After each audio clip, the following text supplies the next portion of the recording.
Take me out to left field. Give me a shot of Fireball.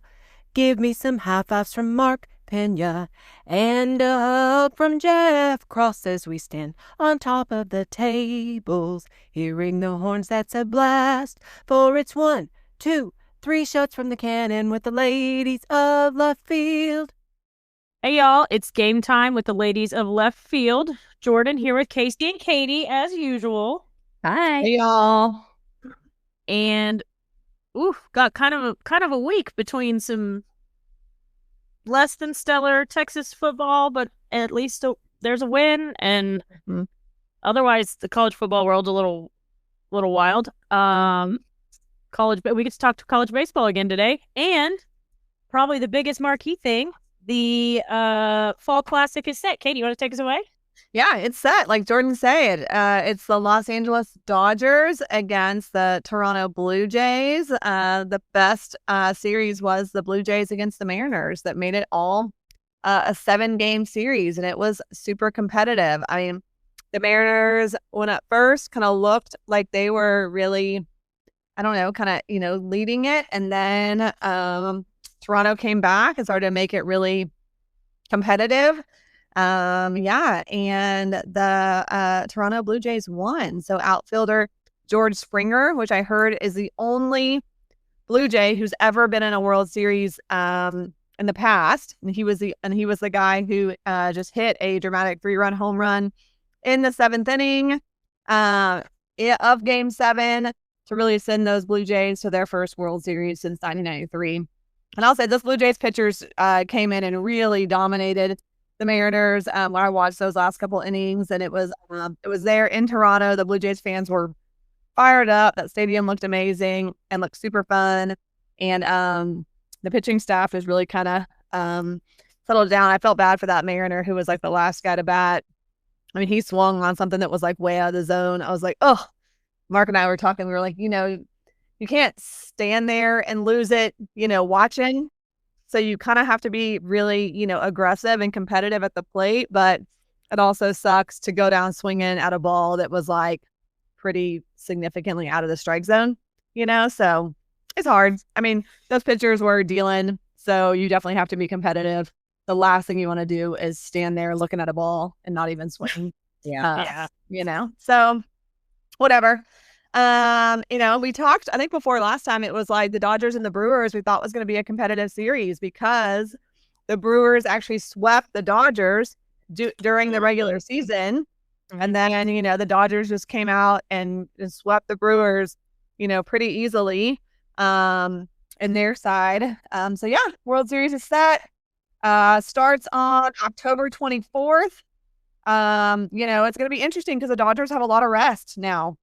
They only played 4 games. They did it quickly, and so they've been able to get a lot of rest. And the Blue Jays are coming off a really hard-fought, long 7 games, and kind of have to turn around pretty quickly here to play the Dodgers. So we'll see what happens. I mean, personally, I think I'm gonna cheer for the Blue Jays, just because I don't really think I want the Dodgers to win back-to-back.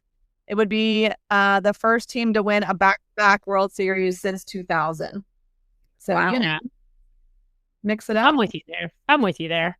I've also finally gotten over my dislike of the Blue Jays in the whole Jose Bautista, Rougned Odor fight thing. I used to just have this dislike for the Blue Jays in my heart because of that, but I'm over it now. Oh, yeah. Well, and I also just 2 things about both of those series. But first, I also need to point out that how do you say his name? Had the ridiculous game on Friday night. Was it Friday night that he hit 6 scoreless innings and 3 home runs and the strikeouts? I mean, it was literally the greatest performance probably ever by a singular baseball player. And then I was going to say then we turned on the Blue Jays Mariners game in that 7th inning right before George Springer came up, and then and we were like, oh my gosh, but I was laughing when they interviewed him, and he was like, I'm so happy for our fans and our team, and he goes, in our country. And I was like, are you Canadian? Yeah. And I just looked it up, and no, he was born in Connecticut. So I'm like, well, that's watch it there, Springer. Yeah. I'm like, I can kind of guarantee I don't think you really care that much about Canada. So yeah, I'm like, yeah, let's go.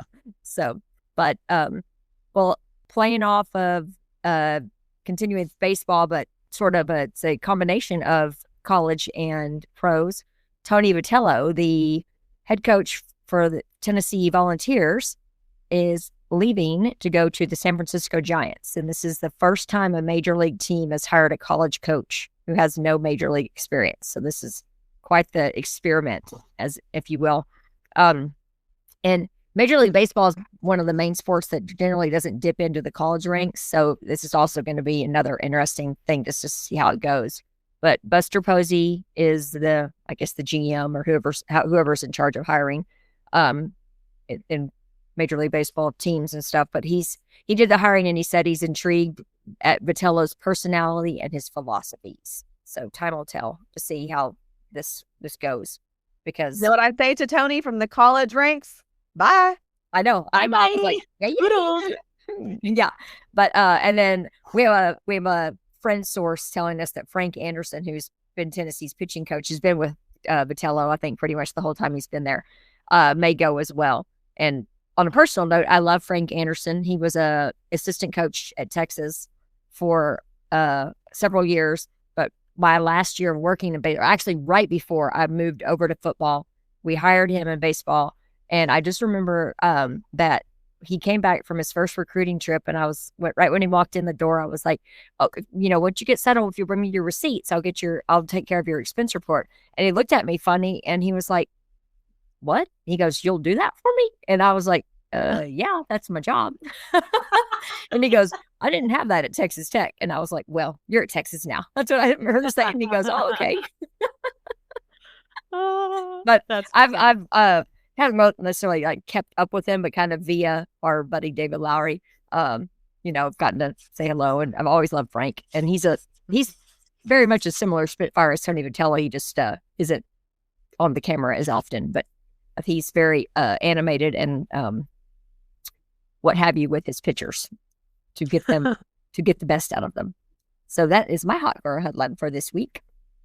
That's an intriguing is a nice way to put Vitello's personality. I'll say that is a very polite way to put it, because Tony Vitello, I feel like he's so polarizing. It was so polarizing in the college baseball world. You either loved him or hated him. And I definitely went from I thought it was funny at first, all his shenanigans and stuff, then you kind of get tired of it after a while. But I will be interested to see how that translates. It was funny 2 years ago when I loved his shenanigans when they beat A&M. But I wasn't, when it came closer time when we had to play him, I was like, okay, you need to settle down there, dude. Back in, right? Well, staying in the college baseball realm to get me to my hot girl headline, Florida baseball just announced that Kevin O'Sullivan will be taking a leave of absence from his coaching duties. He's dealing with a personal matter. So I haven't seen when he'll be back to coaching responsibilities with the team. So that could be interesting, because Florida's obviously almost always a powerhouse. But their AD, Scott Strickland, is having a week. Because they also fired their head coach on Sunday. So Billy Napier is out at Florida. Wide receivers coach Billy Gonzalez is in. And I know we kind of talked before we started recording about the timing. It just feels weird because they just beat Mississippi State, which that's a whole other thing to get into since that's who Texas plays this week. But the only thing that I could think of is because they have a bye week. So give them, 2 straight weeks without a game in the middle. But why not fire Napier, I don't know, a few weeks ago, or ride it through to the end of the season at this point? It feels weird to fire your coach after a win, even if it was a 2-point win against a whatever team. Just so weird timing. Yeah. We are in a strange world of college athletics, that's for sure. Definitely a different time. Yeah. We all agree. It's weird. I mean, I get it. Maybe if you're like looking to recruits or keeping guys and like, this is not our standard. We don't really, we don't care if he wins against Mississippi State. We demand better. We're going to even show you and prove to you that we demand better. So stay at Florida, and or recruits come here because we are, I don't know, proving that this is not our standard. I don't know, but we'll see. Yeah. And that'll be interesting. I'd like names that are floated.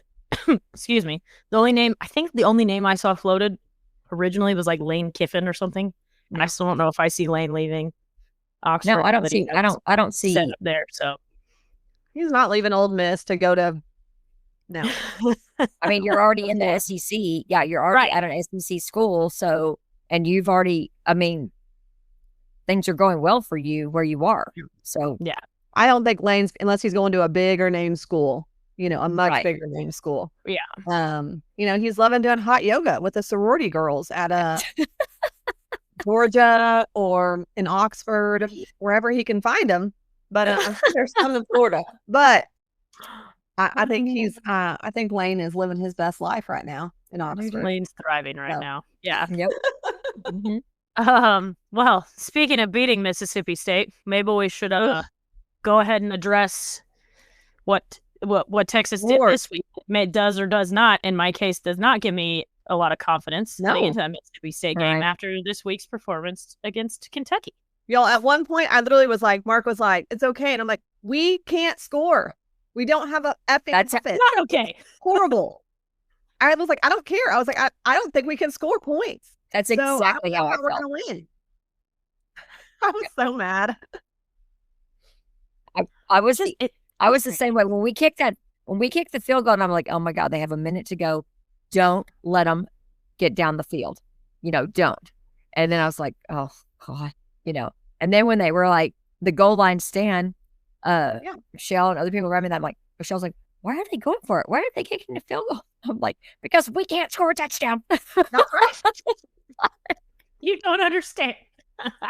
That's what I told Mark. I'm like, we haven't scored a touchdown. I mean, we haven't moved the ball at all. I'm like, we cannot move the ball. And we didn't move the ball. I mean, we had to kick a longer field goal than if we'd have just kicked the field goal on the first when we ran out there. Ugh.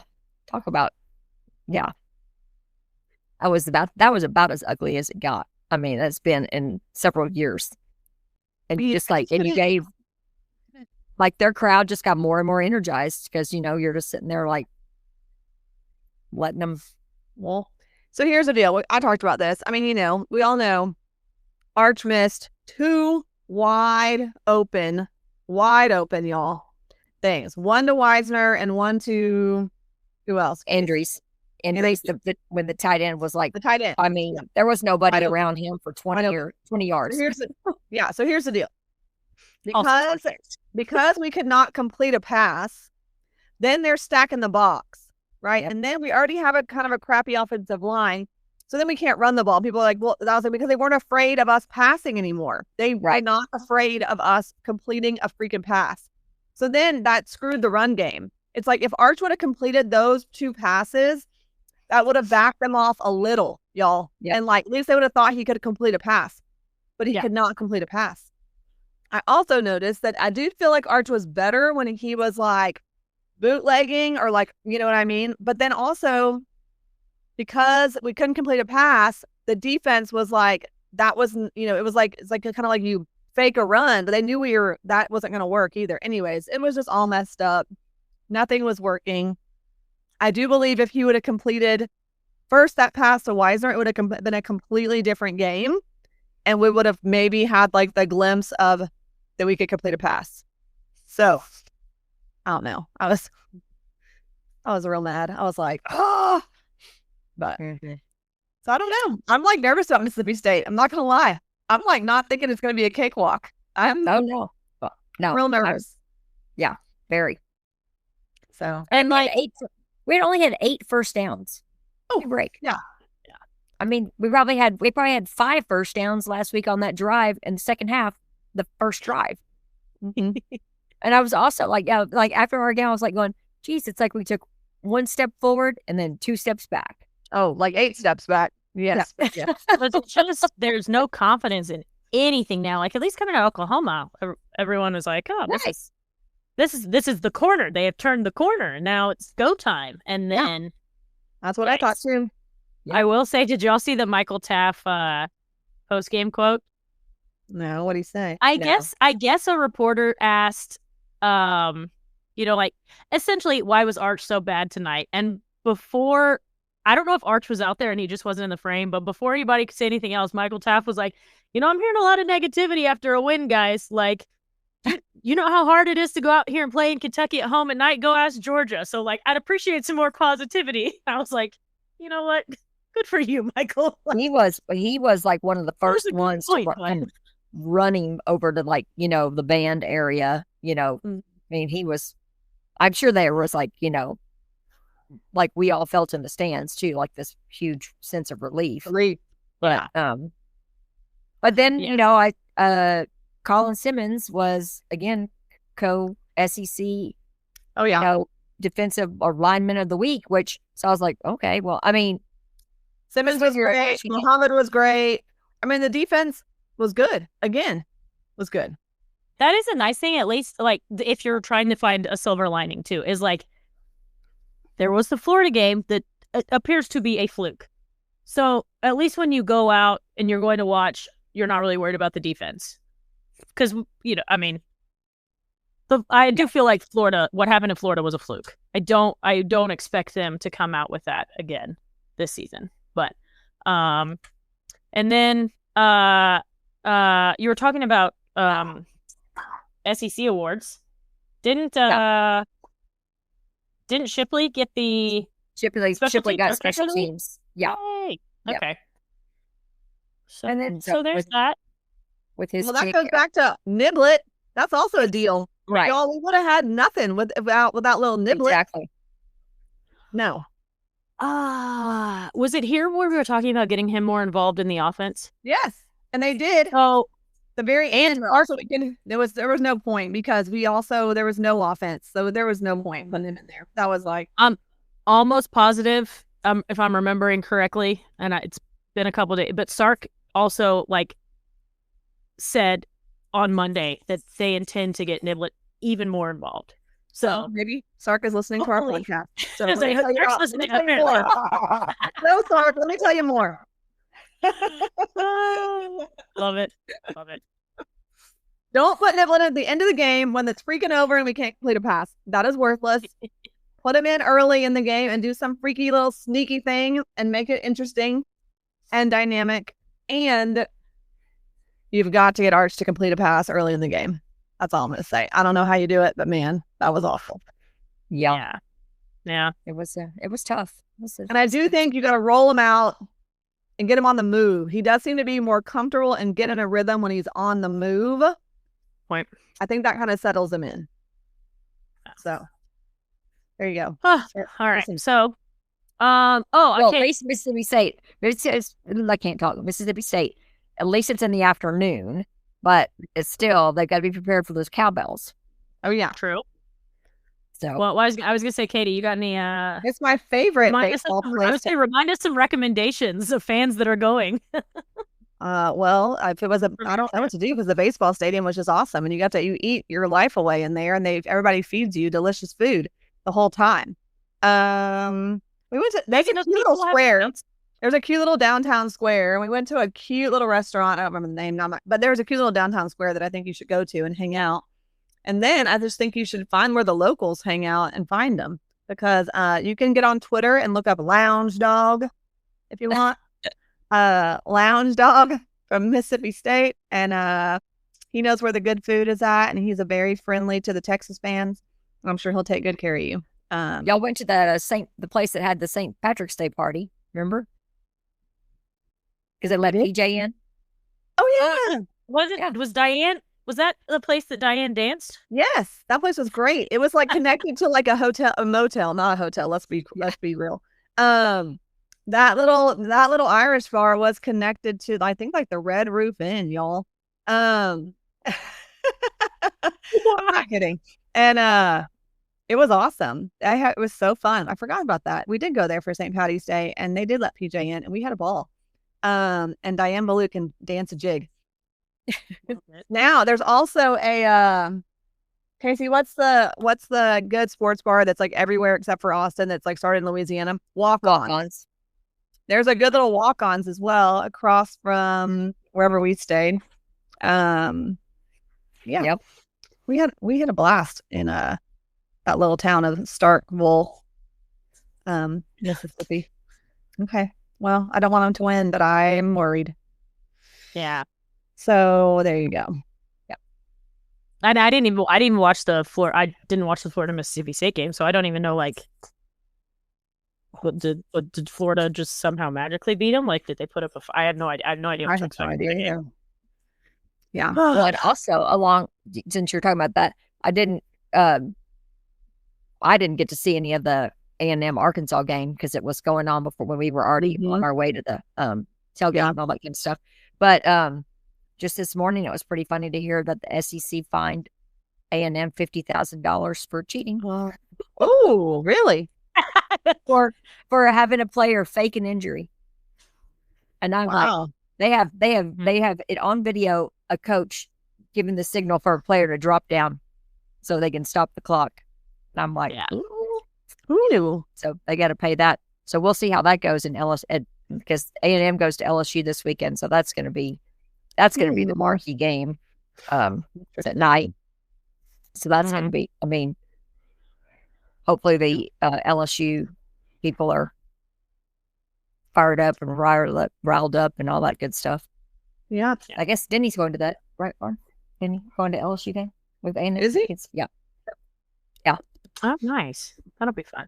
There's a good slate of SEC. I haven't even looked around, nationally, but there's actually a pretty good slate of SEC games. You got I guess 11 a.m. Central, noon Eastern is 8 Ole Miss at 13 Oklahoma, and then 3:30 is Missouri against Vanderbilt. And I think until they show up in Austin and play Texas, I might be a Commodore fan. Until they play us, then I'm nervous. Right. But then again, you gotta flip it on your head because now, like watching that, I'm like, oh dear. They come to Austin. They go to Austin too, right? Yeah. So I like that for that program, and it's kind of fun to see a Vandy do well. Yeah, they have game day there. That's I heard that was another big deal. Like first time that it's ever been game day at Vanderbilt, which I don't know because I don't know. They might have had it last year. No, they didn't have it last year when they played Alabama because that was a shock that they beat Alabama. But because then the people on my radio show were talking about they weren't sure like who would be their guest picker. That's such a good point though. There's not that many like super marquee people out there. That apparently there's a Vandy baseball player, but he's on either the Dodgers or the Blue Jays, so it would be too hard. I mean, they'll have played. Yeah, my brain was going right there. I was like, there's got to be some Vandy baseball player that could do it. The other thing, I guess, being like a Nashville town, maybe there's some celebrity that lives in Nashville, adopted Vanderbilt as their team, but maybe they'll. Yeah, didn't Dansby Swanson go to Vanderbilt? Swanson, he did, yeah. So and I know but he's already out. I think whatever team he played on. Oh, maybe he did. Or like Kamar Rocker, Jack Leiter. I think those are both Vanderbilt guys, right? Yeah, I want to say that Jack Leiter might be on one. Is he on the Dodgers? Leiter was on the Rangers. Something has changed. Otherwise, both of them were on the Rangers roster last year, I think. Yeah, so I definitely Leiter. Yeah, I don't know. There's got to be a Vandy baseball player that could do it. Yeah, they were too good for too long to not have someone available. Right. Because otherwise, hold on. I'm actually gonna look this up. Like, does let's see, Vanderbilt, celebrity alumni.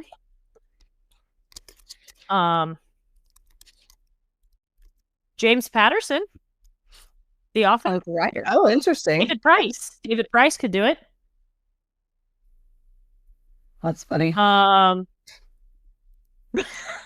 don't think they're going to ask for Roseanne, but I guess Roseanne. That's funny. Okay, so there are some. Like, Yeah, so there are some. Al Gore. Oh yeah, I heard that one. Yeah. Anyway, so okay, so they got options. They'll find someone. That will be interesting though. To see who they come up with. But like SEC, just do our standings update just because I like to do that. As you're tight, because like A&M and Bama are undefeated in conference play. They're both 4-0. Georgia, Ole Miss, Mizzou, Oklahoma, Vandy, Texas are all the one-loss teams. And then you got like LSU, Tennessee, Florida. Or Florida, they're still kind of up there. Like they're not even at the bottom of the barrel. Oh well. Mississippi State is does not have a win in conference play yet. So let's just hold on and believe. We're gonna go in with not super high expectations, but Texas better pull this off. Mm-hmm. Okay. Well, that's enough of that sadness. What else? We got good news in other sports in Texas. Like volleyball's still freaking awesome. Kasey, what do you got for volleyball? Oh, let's see. They again won the last 2 matches this past week, so continue to roll right there. Ella Swindle. Ella Swindle was SEC co-setter of the week. That's the 2nd consecutive week for her, so that's really good. They're on the road this week at Ole Miss and LSU, and then this was something that I even hadn't really known about until a couple of weeks ago. Is that there's an SEC volleyball tournament at the conclusion of the regular season. And yeah, this is the first time they used to have it apparently, and they stopped it in 2005. So they're implementing it again, and it's just a single elimination tournament. I tried to find out like if the winner of the tournament gets the automatic bid, to the NCAA tournament, or how that. And there's nothing out there written. I guess I'm thinking of other sports, because you would think, isn't that normal? Like any team that wins their conference for other sports anyway, for other NCAA sports, if you win your conference tournament, you're into the postseason, right? Yes, but it's kind of, I don't know how many teams get into the NCAA, the volleyball tournament, because you have a first round and a second round, and then you have the regional, and then I think you go. So it's still, I'm almost positive. I'm almost positive it's still, so hold on. I can look this up. There's no reason for me to guess. So it is 64 still. Okay. But you just do like how they do it. I think they send each host school, each of the top 16 seeds hosts 4 schools. Right. So then it's like you do like a little mini bracket for each of the 16 seed host sites, and then then you just proceed on through there. I mean, obviously, we're going to make it unless something catastrophic were to happen, and it wouldn't matter if we were the champion of the tournament or whatever. But but still, because I guess Sunday night was getting home and watched the end of the. Against Oklahoma, and those were tight, but it's like our team just doesn't. They don't seem to get faced, even if they're behind, and the other team is at 20 or 21. They just kind of keep on rolling, and next thing you know, they've tied it up, and then they're the ones with match point or set point or all that stuff, and it's like, geez. Yeah, it was so fun. We went on Friday night. Yeah, we went on Friday night. I had one of my teachers has season tickets, and she gifted them to me and PJ because she knew PJ was playing volleyball, and she had never been to a volleyball game. So, and then we just, hers are GA tickets, which is lovely, and it was great. And then so we just bought an extra one for Mark, and so he came too. Y'all, it was awesome. We only got there like 15 minutes before the game started. Plenty of good seats in GA. Concession lines on the second here's some sneak peeks. Don't go to the concession line on the bottom floor. It was like 50 people long, but you go up one level in Gregory, and there's all these little concessions everywhere, like in like little closets and things. There's also a bunch of little bathrooms that are all I had no idea nobody's in line for. So you do that, and there was like 5 people in a concession line, and they have everything. There's like running stuff up there. They had hot dogs and corn and like corn, popcorn and pretzels and the whole thing. So it was lovely. And so we did that, and then we waited in line for concessions, and then we went and got a seat, and we sat like great, and we had it was so fun. And Gregory, you forget how small it is, y'all. So it's like there's not a bad seat there unless you're behind those poles. You have to. It's also so like there are big old like rafter things that are blocking like legit views, and so there's part of the stadium that's just like not even like watchable. But yeah, so we had a great time, and PJ was so into it, y'all. She was so how did she do? She was standing up, cheering, like knew exactly what was going on. I mean, she was like, doing the "We Are Texas," which you do for every like bump set spike that we do, and they do that, and then the crowd also cheers like Emma Halter, cut, every time she's up to serve, like every time. It's a whole thing. And then our student section started to get pretty chirpy. And I think when we were up 2-0, and it was the third game. And every time the Arkansas players would like bounce the ball before they would spike, before they would serve, they'd be like, bounce, bounce, bounce. Yeah. And PJ was doing that. She was like all about it, heckling the servers. So she had a ball. I mean, it was an easy win, and the games like flew by. The first game was competitive. I mean, it was really competitive. The second game, we just killed them. Wasn't even competitive. And the third game, pretty much was easy as well. But so yeah, I mean, it was quick but fun, and yeah, it was like so. I was like, man, I think the last time we were there for like a tournament game, like it was like or during the playoffs, and so it was so packed, and the atmosphere is amazing always. But I was like, oh, it was packed, but it wasn't like to me like almost kind of stressful. Like you could go have an EA ticket and show up, 15 minutes before the game. People were showing up at game time and still getting plenty of seats. You know what I mean? So it was like, I just thought that was nice. I was like, okay, it's doable. Like it's totally fun, but not stressful. Yeah. Fun, but not overwhelming. Yeah. Yeah. And we also like found a random staircase when we left that took us out like this random exit, which was propped open. Yeah. So I was also like, note to self, I can figure out, I know exactly where this is. I can get back in this place without a problem. Did it put you out in front of Gregory? Yeah, in front to the side, like behind the golf carts. Oh yes. Okay. Yeah, that's the one we used. That was the TV entrance. Yeah, it is. It is. I was like, I've been through that door. I know those stairs. Yeah, that's it. They didn't seem to care about us at all. I mean, I was like, well, bye. Yeah, that's funny. Oh, that's awesome. But you kind of forget. I mean, I hadn't been in. Anyways, it's a lovely, lovely place to watch a game, and it was electric, and it was so fun, and it was so cool to see PJ so into a game watching it because she actually knew what was going on. Right. That's fun. Glad to hear that. Yeah. Glad to hear that. All right. What else has happened in our Longhorns? Who's got golf and who's got swimming and diving and all the things? Well, I'm glad that someone kept up with how golf finished, because I checked the scores before the third round, and they may have been second place straight up individually, like on their own. But I realized it was close by. I was like, man, I wish I would have known. I could have gone like maybe watched a little bit. That's right. Cool. Yep.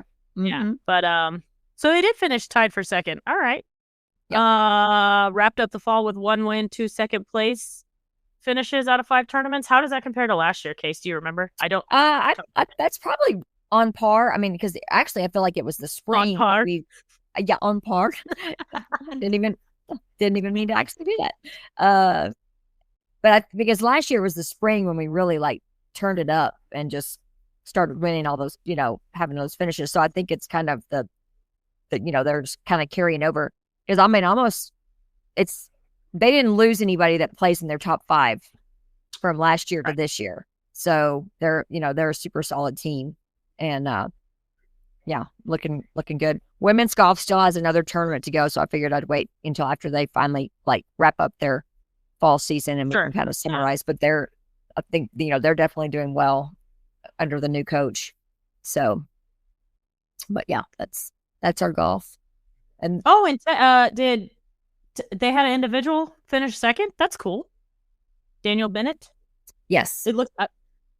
When you reminded me about golf, I went and pulled up the final numbers from. Yeah, and I mean, a lot of our guys have done really well. I mean, like individually, almost all of them have had like the strong fall.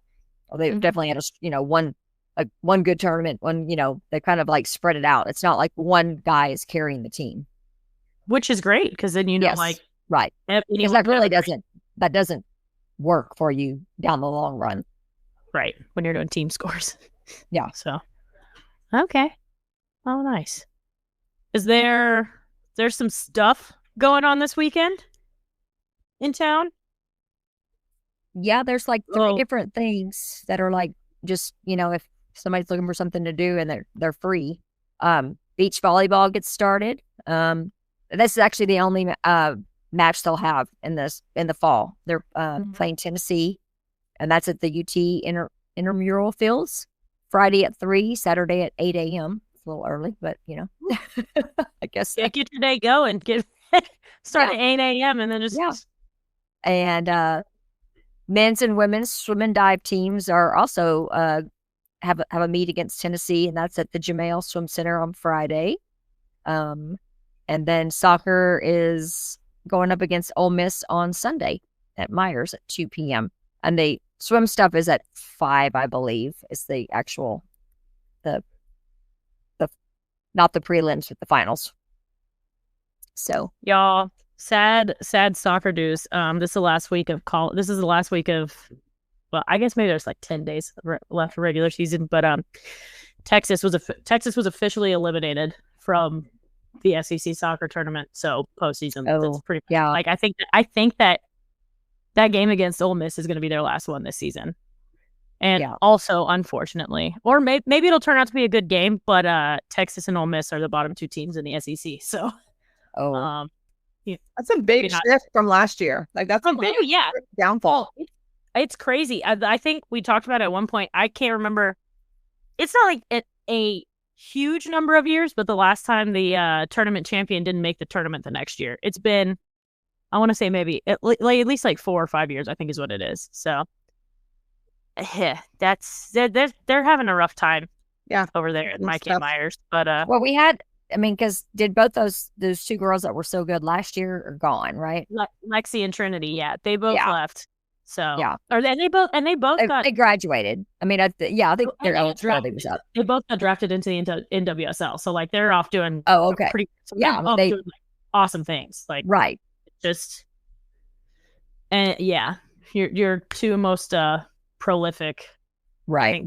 They were trying to gel with a pretty new team this year. So we'll see what happens in the off season and on into next year for Texas soccer. But so that Ole Miss match is going to be their last match this season. And men's and women's basketball, I don't know but they're kind of getting. I mean, they're was right around the corner for them getting started. I think women's, they've had several exhibition games. I don't know if those are.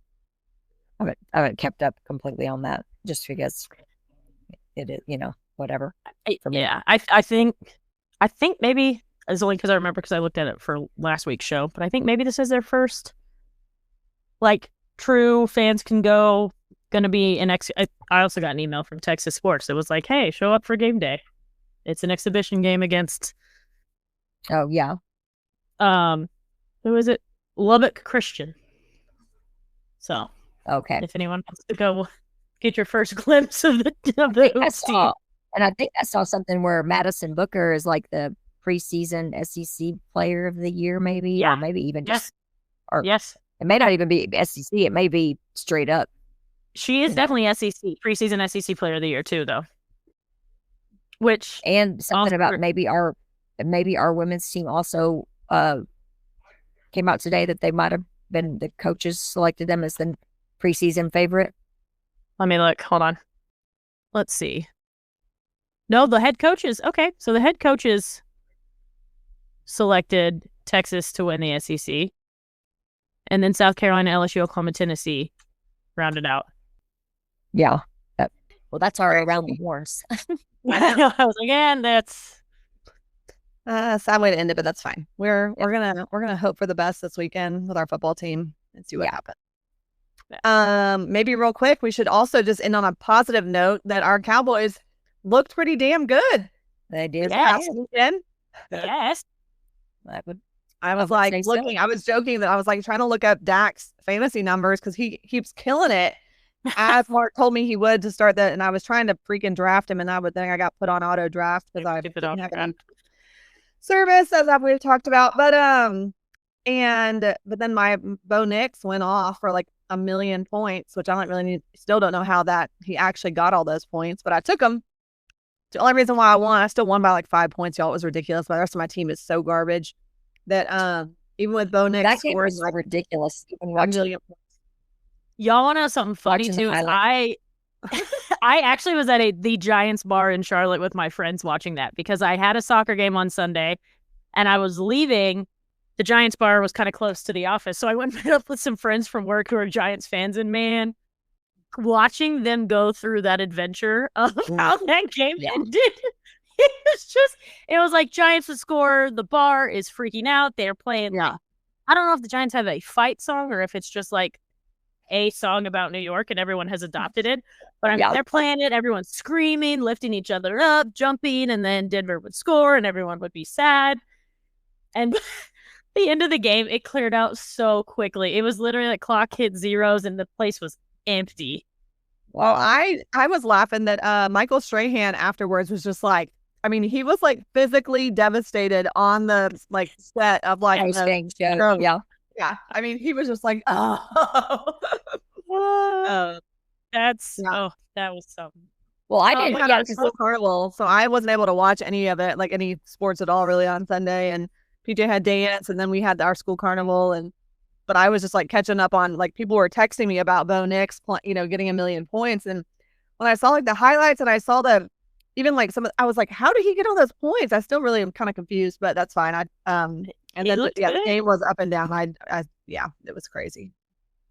Well, and then that's the Cowboys have the Broncos next. Oh, so do we? Yes, and playing at Mile High. But my hope is that maybe they're like that was so emotional. Right, that writing those emotions. Be on a crash cart, kind of thing. So, but I mean, back to the Cowboys. That was by far our best game of the season. Solid all the way around. I mean, all the way around. With the defense getting turnovers, making things happen, and then now CD back. We got CD. We got Peña. We got everybody. Turpin back. Cowboys were back. Aubrey with the 61-yarder or whatever it was, and so that I believe he's got 5 now that are over 60, which is the most in he says has the record, the NFL record. And he just looked confident doing it. It's like no big deal. It's like he just goes out there and right down the middle. I mean, not even like it's wavering. Well, that's the thing is they're all like on target too. It's not like a dicey like eking in one of the sides. It's like and it's like it's like 5 yards extra. Like it's not also just like creeping over the crossbar. I mean, it's like with room to spare. I love it. Yeah. And our boy Demarion's supposed to be coming back to practice. Oh, good. Yes, I saw he practiced on Wednesday for the first time. So first time in 317 days that he's practiced. Wow. Oh my gosh. Yeah, I think he said he'll be back November 16th, the Monday Night Football game against the Raiders. So that will be so nice to see him back. And Jaden Blue got a few more touches. So and Quinn Ewers came in when they benched to us. Oh, that's a good point. Yes, I forgot. We got good things happening for Texas guys. There you go. We'll take that. Yeah, they were. I mean, I heard their names a lot. Of course, there's sometimes I'm like, I don't want to hear your name because you're on the team I don't like at all. I believe Alfred Collins is doing really well for the 49ers, which is like, yay for him, boo for them.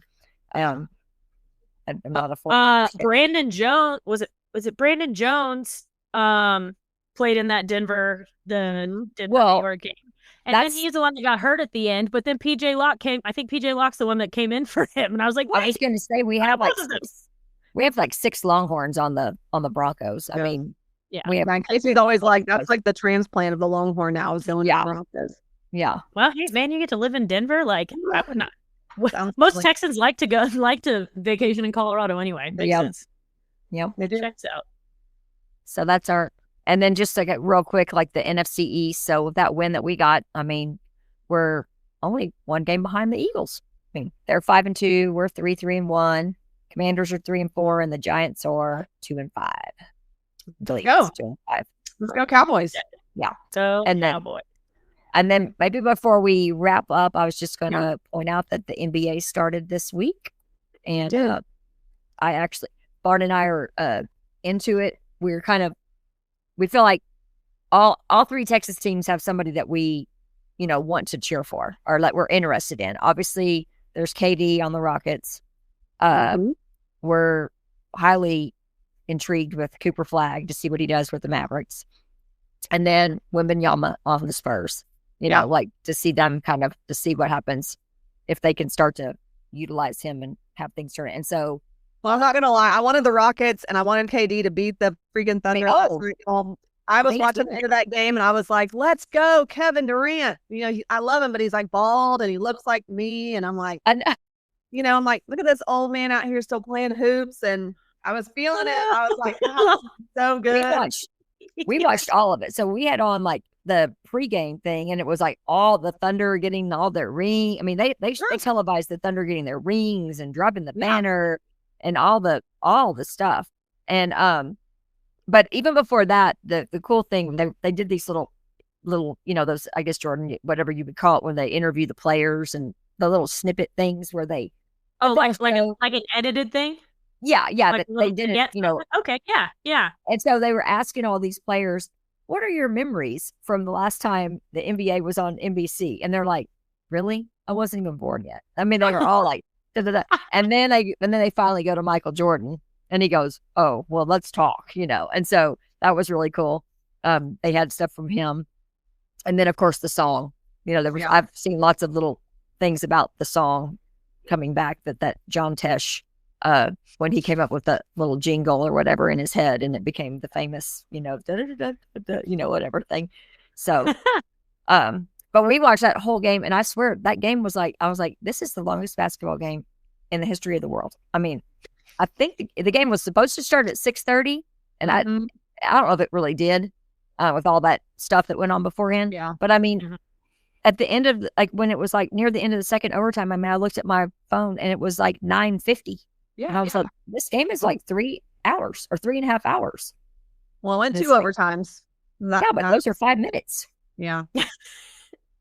I mean, basketball is one of the freaking longest sports. Like, so I was mad. I really was like, but I was too, because I mean, well, I've never cheered for the Rockets in my entire life. I grew up in Dallas. I'm a Mavs fan.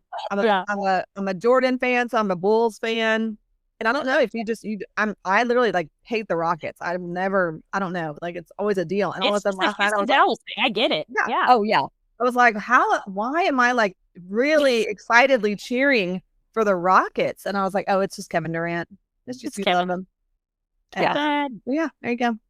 But and then the Thunder and the young kids won out. Damn it. Yeah, and they're trying to become the next dynasty team. So we'll see if that works. But anyway, I mean, I'll be for the Mavs tonight unless something random. Same thing. As a Mavs fan, you're never a Spurs fan either. So yeah. Well, I did like the Spurs when they had all the people, David Robinson, and when they had all the people. who's the other tall guy that came after? Oh, Tim Duncan. I hated him. I hated Ginobili. I hated all of them. I hated all the Spurs. Okay. Sorry. Fair. No, that's fair. No, you're right. Like, I guess I would say I liked them as people, but I hated the Spurs. So I'm like, yeah, I don't know. I know personally. And this is also back when the NBA was good. Mark and I have been on the other side joking. He's like, guess what's back? The NBA, and nobody gives a damn. Sorry. But we're like, we're gonna be watching it's not we're fun. gonna try to be into the NBA. So well, good. I'm glad y'all are. I also heard a funny thing on the news that they were saying that the WNBA is taking on more and more fans, and it's getting better attendance and TV ratings. And I also heard that the average WNBA player only makes $102,000 a year, which that's pretty like low, y'all. And they were comparing that to the average NBA player, makes like $1.2 million a year. I was like, that's a substantial difference. And I always have said, like, they don't pull in the same amount of money. And I'm not like here to argue either way. It was just like, I was like, woo. I was like, that's not very, that's like, Well, so if they're getting more fans and there's more TV coverage, then that's an issue amongst their whole thing. Well, agreed. I mean, and they did say also the players' agreement only is women only get 20% of like their profits, where the men, their whatever bargaining agreement or their agreement is 50%. And I was like, well, that goes back to y'all need to like go back and say you want to change your, whatever. Well, then, 50. Exactly. Because especially now that y'all are getting more, exactly. So you should then ask for that to go up, that percentage to go up, because you're getting more. That's which I think is good. Anyways, I was just kind of like, ooh, but yeah. I don't know. I guess playing basketball for a living sounds great. Anyways, I mean, hell, it sounds pretty lovely. Yeah. Very true. Yeah. Well, I mean, that's about all I got. Yeah. I had to chase a kid down the street yesterday, and so what? I had a kid that just was not ready to come back to school after the 3-day weekend, and he was like, I just want to. He didn't tell us this. He literally legit just ran off down the street, down the quarry, then way down the street. We were chasing him, and y'all had another 3-day weekend. Yes, we had off on the children had off on Monday. We had conferences. It was parent teacher conference day.